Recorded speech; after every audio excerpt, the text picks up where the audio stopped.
Tuhan bersamamu. Dan bersama rohmu. Inilah Injil Yesus Kristus menurut Yohanes. Dimuliakanlah Tuhan. Dalam perjamuan malam terakhir, Yesus menengadah ke langit dan berdoa bagi semua murid-Nya. Ya Bapa yang kudus, pelihara mereka dalam namamu, yaitu namamu yang telah Engkau berikan kepadaku, supaya mereka menjadi satu sama seperti kita. Selama aku bersama mereka, aku memelihara mereka dalam namamu, yaitu namamu yang telah Engkau berikan kepadaku. Aku telah menjaga mereka dan tidak seorang pun dari mereka yang binasa, selain dia yang telah ditentukan untuk binasa, supaya genaplah yang tertulis dalam kitab suci. Tetapi sekarang aku datang kepadamu. Aku mengatakan semuanya ini sementara aku masih ada dalam dunia, supaya penuhlah sukacitaku dalam diri mereka. Aku telah memberikan firman-Mu kepada mereka, dan dunia membenci mereka, karena mereka bukan dari dunia, sama seperti aku bukan dari dunia. Aku tidak meminta supaya Engkau mengambil mereka dari dunia, tapi supaya Engkau melindungi mereka dari yang jahat. Mereka bukan dari dunia, sama seperti aku bukan dari dunia. Kuduskanlah mereka dalam kebenaran, dan firman-Mu adalah kebenaran. Sama seperti Engkau telah mengutus aku ke dalam dunia, demikian pula aku telah mengutus mereka ke dalam dunia. Dan aku menguduskan diriku bagi mereka, supaya mereka pun dikuduskan dalam kebenaran. Demikianlah Injil Tuhan. Terpujilah Kristus. Pertama-tama, seperti saya kemarin, saya juga mengucapkan selamat bertemu setelah sekian lama. Karena situasi pandemi kita bertemu hampir setahun lebih. Maka semoga Tuhan dalam Ekaristi ini memberikan kita rahmat yang berlimpah, kesehatan yang berlimpah, dan semoga sebagaimana ajakan Paus Fransiskus, kita selalu dilindungi Tuhan, dan wabah ini segera berhenti karena pertolongan tersuci Bunda Maria. Teman-teman semua, saudara-saudari, hidup di dalam roh, ini adalah sebuah ungkapan yang kita sering dengar dan kita kehendaki. Semua kita ingin hidup dalam Roh Kudus. Saya yakin tidak ada orang yang tidak mau hidup dalam Roh Kudus. Makanya banyak seminar membicarakan hidup dalam Roh Kudus. Bahkan kemana-mana kita mengikutinya, seminar hidup baru dalam Roh. Tetapi sebenarnya apa yang dimaksud dengan hidup di dalam Roh Kudus? Dalam bacaan-bacaan hari ini dikatakan bahwa pertama-tama hidup dalam Roh itu sebuah karunia. Karena hanya Allah yang bisa mencurahkan Roh-Nya kepada kita. Maka kalau kita ingin hidup dalam Roh, maka kita sebenarnya meminta karunia besar Allah. Dan ini merupakan hasil daripada doa Tuhan Yesus Kristus untuk kita yang kita dengar dalam Injil. Biasanya kita berpikir kita berdoa kepada Tuhan Yesus, tapi kita sering lupa bahwa Tuhan Yesus juga dan bahkan yang pertama mendoakan kita. Dalam Injil tadi kita melihat bahwa Tuhan Yesus berdoa untuk para pengikutnya, baik yang pada saat dia masih hidup maupun yang akan datang, yaitu kita-kita semua. Bukan kita yang pertama-tama berdoa kepada Tuhan Yesus, tapi Tuhan Yesus yang berdoa untuk kita pertama-tama. Jadi jangan salah sangka bahwa kita selalu berdoa kepada Tuhan dan kita lupa bahwa Tuhan pun berdoa untuk kita. Dia dalam kitab suci tadi mendoakan para murid-Nya. Dan menurut saya ini yang harus kita membuat kita tenang dan damai. Bahwa selalu kita harus ingat dan sadar bahwa Yesus Tuhan berdoa untuk kita. Dan harusnya membuat kita lebih tenang melangkah dalam hidup dalam situasi apapun juga. Dan kita selalu hadir di hadirat-Nya, membiarkan Tuhan mendoakan kita juga para pengikut-Nya. Kadang kita cuma hanya berpikir kita berdoa, tapi Yesus, Imam Agung kita, Kepala Gereja, mendoakan kita sungguh-sungguh. Dan kita lihat hari ini panjang lebar doanya. Dalam Injil Yohanes bab 17 bisa dibaca panjang sekali, hampir satu bab dia mendoakan kita. Maka kita harusnya damai, lebih tenang melangkah dalam hidup. Jangan merasa kita ini ditinggalkan sendirian. Makanya tadi dalam baik pengantar Injil dikatakan, aku tidak akan meninggalkan kamu sebagai yatim piatu. Sebagai kepala gereja, Tuhan Yesus mendoakan kita selalu. Maka dia sebagai pengantara kita kepada Bapa. Kalau Tuhan mendoakan kita, kenapa kita ragu melangkah? Kenapa kita harus gelisah dan takut? Seolah-olah kita ini yang setengah mati berteriak kepada Allah, dan Allah cuma diam. Salah. Bahkan Allah lebih dahulu mendoakan kita yang baik, dan memberikan kita perlindungan. Bahkan dikatakan supaya mereka dilepaskan dari segala yang jahat.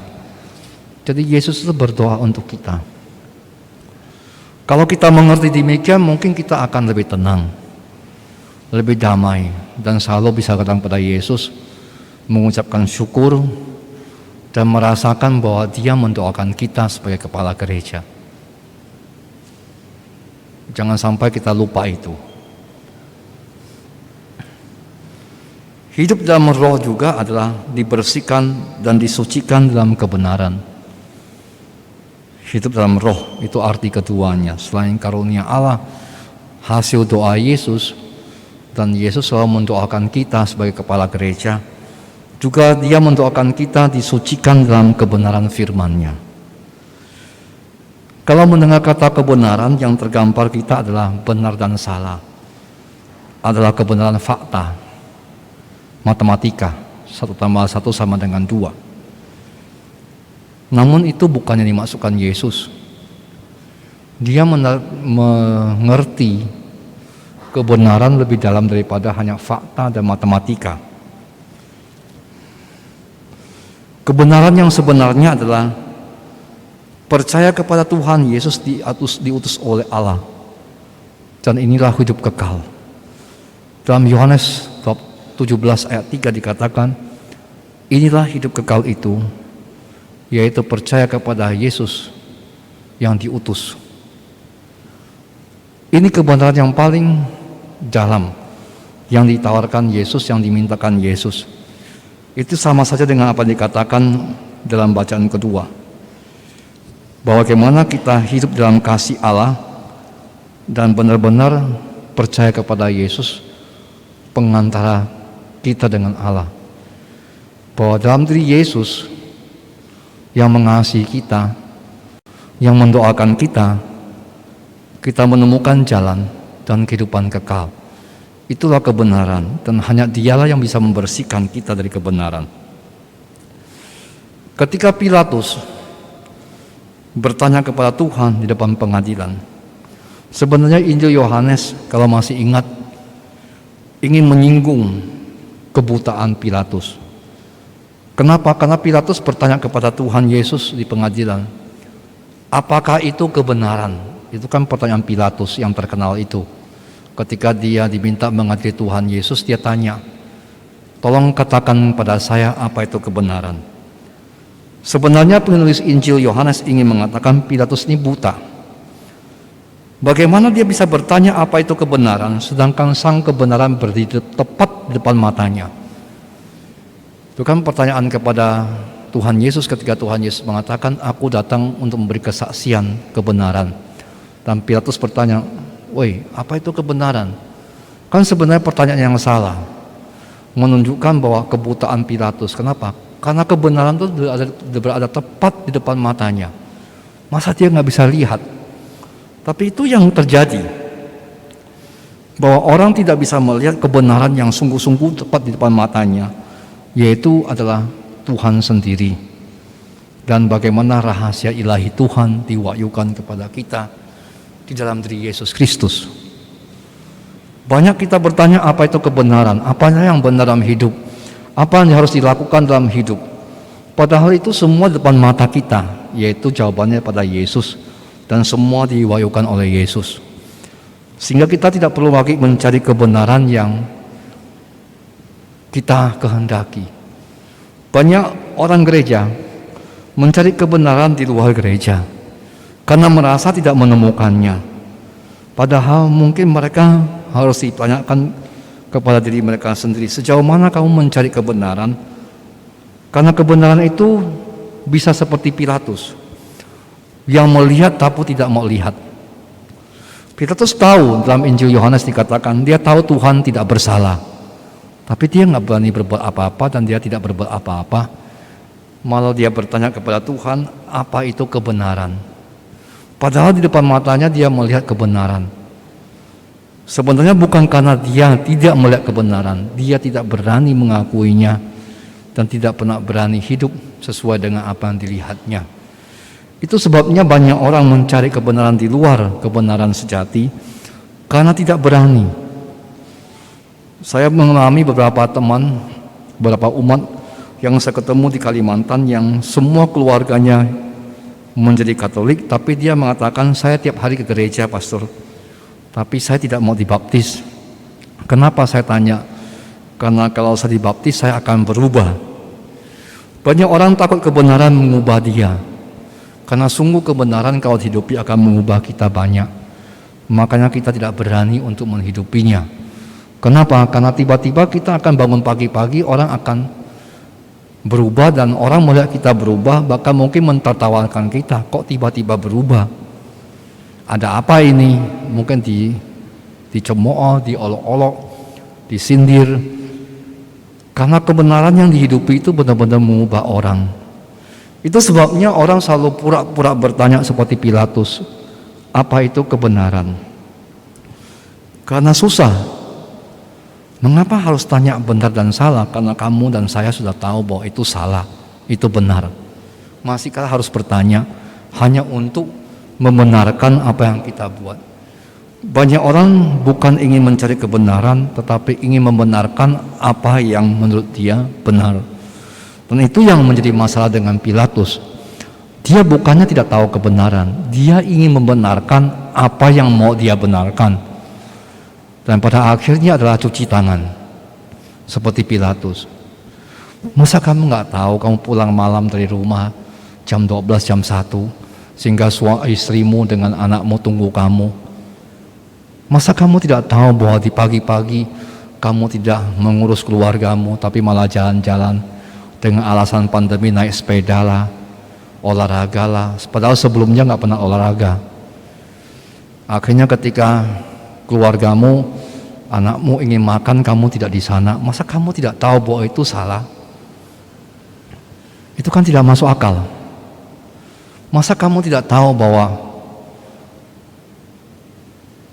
berbohong, mencuri, arti korupsi itu salah? Itu kan tidak mungkin kamu dan saya tidak tahu. Sejak kecil kita sudah diajarkan bahwa tidak tahu. Yang mungkin kita mau lakukan adalah membenarkan apa yang menurut kita harus dibenarkan, padahal kita tahu loh dalam hati kita bahwa itu salah. Masa kita tidak mengerti bahwa orang punya istri dua itu salah, orang punya pacar setelah menikah itu salah? Apa yang mau dibenarkan? Masa kamu tidak tahu menfitnah orang itu salah? Masa kamu tidak tahu dan saya tidak tahu bahwa tidak ke gereja pada hari Minggu, minimal online itu tidak benar? Itu kan nggak perlu dikatakan. Dan seperti Pilatus, kita melempar pertanyaan kepada Tuhan. Tuhan, katakan kepada saya apa itu kebenaran. Padahal kebenaran tepat depan mata kita. Masa kita tidak tahu bahwa bertengkar itu tidak baik? Membuat gosip dan membuat hoax itu tidak baik? Itu mah tidak perlu diajarkan. Tapi itu kita lakukan, dan dengan gampangnya kita bertanya pada Tuhan, Tuhan katakan pada saya, dosa saya di mana? Berani-beraninya kita bertanya, Tuhan dosa saya di mana, kebenaran di mana. Itu tidak perlu kita tanyakan karena kita tahu kok sebenarnya apa yang terjadi. Maka saya selalu ngomong dengan orang, hati-hati. Jangan sampai suatu hari kita yang akan menuduh kita pada akhir hidup kita. Orang lain boleh memuji kita, boleh menjatuhkan kita. Tapi yang lebih penting adalah pada akhir hidup kita, janganlah kita yang menuduh kita. Itu yang paling berbahaya. Dan itu paling susah kita hindari. Mungkin 1000 umat akan mengatakan saya bagus, tapi pertanyaannya saya adalah, apakah menurut pandangan saya dan menurut pandangan Tuhan? Itu kan yang paling penting pada saat akhir hidup kita. Bukan yang apa orang lain katakan. Dan kita nggak perlu menutupi semua. Salah ya salah, benar ya benar. Yang kita mau adalah apa itu kebenaran. Maka disucikan kebenaran adalah penting dan disucikan oleh Tuhan Yesus sendiri, dan terutama pada saat dibaptis. Ini kan paling utama kan, bagaimana kita menghidupi sakramen baptis kita. Masa kita nggak tahu bahwa pergi ke dukun itu salah? Sampai di akhirat pun, dimanapun orang bertanya sampai akhir zaman, itu pasti salah, gitu aja. Tapi pertanyaan kita bukan itu salah atau enggak, mengapa tidak boleh gitu, karena kan diubah-ubah itu seperti itu. Dan kesaksian Rasul Yohanes lebih dalam lagi. Hidup dalam kebenaran adalah hidup dalam persekutuan. Persekutuan dengan Allah dan persekutuan dengan sesama. Itu yang orang tidak ingat, bahwa hidup dalam kebenaran itu sebenarnya relasi dengan Allah harus benar, relasi dengan sesama juga benar. Barang siapa mengasihi, ia hidup dalam roh. Dan hasilnya dalam mengasihi adalah kesatuan. Justru inilah doa terindah Yesus pada hari ini. Semoga mereka semua menjadi satu adanya, sama seperti kita adalah satu kata Tuhan. Maka kita diminta untuk memperjuangkan kesatuan. Kesatuan itu merupakan harga mati, karena kesatuan itu adalah kebenaran. Lawan dari kebenaran adalah kepalsuan dan kemunafikan. Sekali lagi, lawan daripada kebenaran adalah kepalsuan dan kemunafikan. Dan ini paling banyak terjadi. Kita senyum palsu, menjawab palsu, hidup pun palsu, muka pun dipalsukan, operasi plastik. Ya kan begitu? Akhirnya kita tidak berani menatap diri kita sendiri yang sebenarnya, dalam keadaan yang sebenarnya. Kadang-kadang susah. Terutama saya mengalami bahwa saya sering dikritik orang ngomong terlalu keras. Saya bukan keras, saya ngomong apa adanya, beda loh ya. Kalau keras tuh saya tuh maki-maki orang, itu keras. Tapi kalau saya ngomong kamu jelek, apa salah? Kalau kamu jelek gitu loh, mau saya ngomong apa? Banyak orang mengatakan, kenapa Romo ngomongnya keras? Saya nggak keras. Saya ngurus sekolah. Kadang-kadang saya marah dosen saya, guru saya, kamu tidak mampu. Ya memang tidak mampu. Ya buktinya kamu tidak mampu.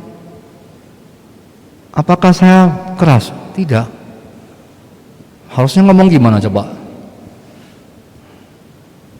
Maunya mungkin begini, sebenarnya kamu hebat, cuma kamu lupa gitu. Itu kan menyesatkan sebenarnya.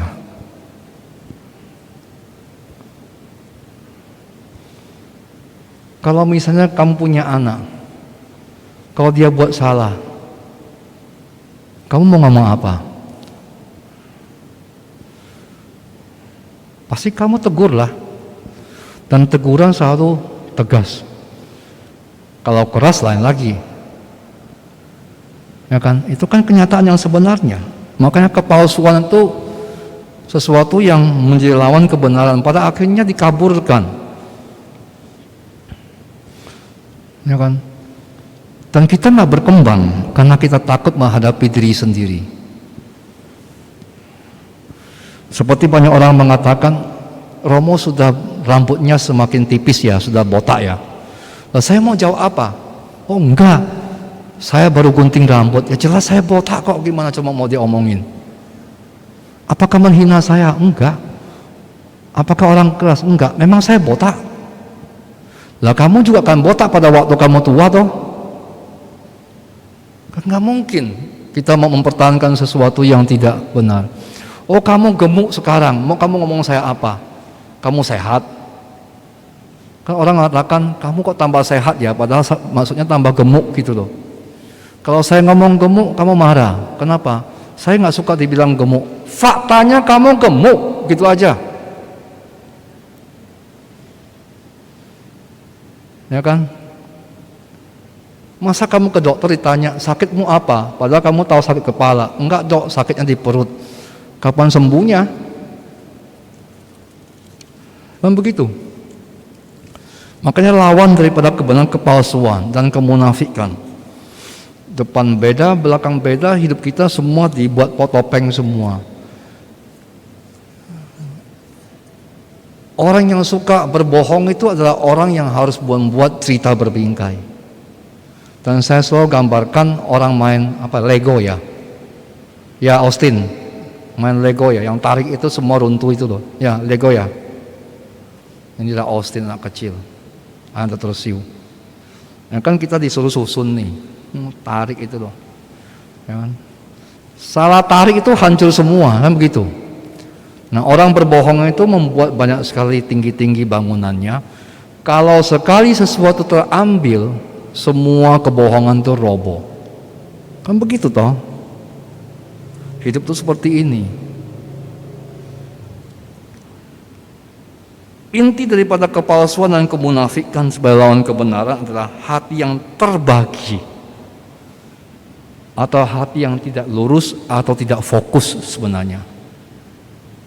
Ya, banyak sekali yang dimauin, banyak sekali pikiran, akhirnya orang nggak fokus, makanya tuh nggak jelas gitu loh, kebingungan. Dan akibat kepalsuan adalah perpecahan dan tidak ada perdamaian.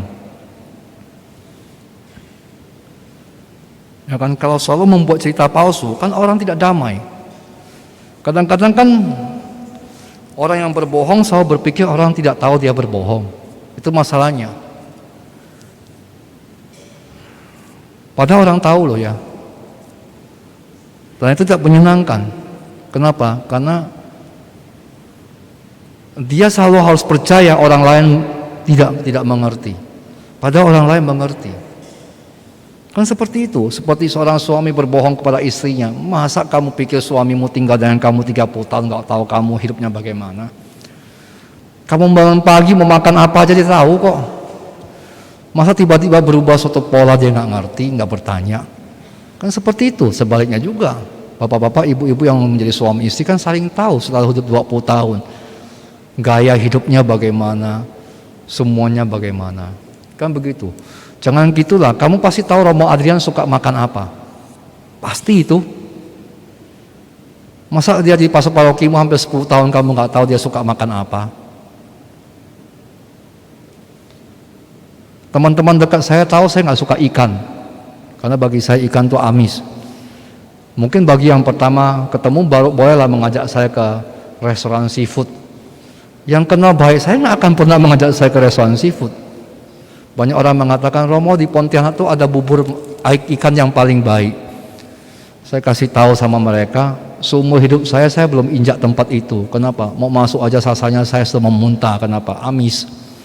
Jadi teman dekat saya tidak pernah akan mengajak saya makan bubur ikan. Kan seperti itu kan? Pola-pola ini kan sudah ada. Maka akibat kepalsuan adalah perpecahan dan tidak ada kedamaian. Itulah yang menjadi dasar segala konflik. Dan yang didoakan Tuhan Yesus pada hari ini adalah supaya kita bersatu. Persatuan dalam keluarga, dalam gereja. Dan itu harus tidak ada kepalsuan dan kemunafikan. Tidak semua kata-kata yang tegas itu keras. Tidak semua. Tidak semua kata-kata yang lembut itu membangun dan bagus, malah menjerumuskan. Kadang-kadang kata-kata yang tegas itu justru membantu kita supaya hidup lebih baik. Kadang-kadang masalahnya kita suka mendengar apa yang kita suka dengar, bukan apa yang benar. Itu kan begitu kita kan. Kita suka mendengar musik yang enak, tidak suka mendengar musik yang tidak enak.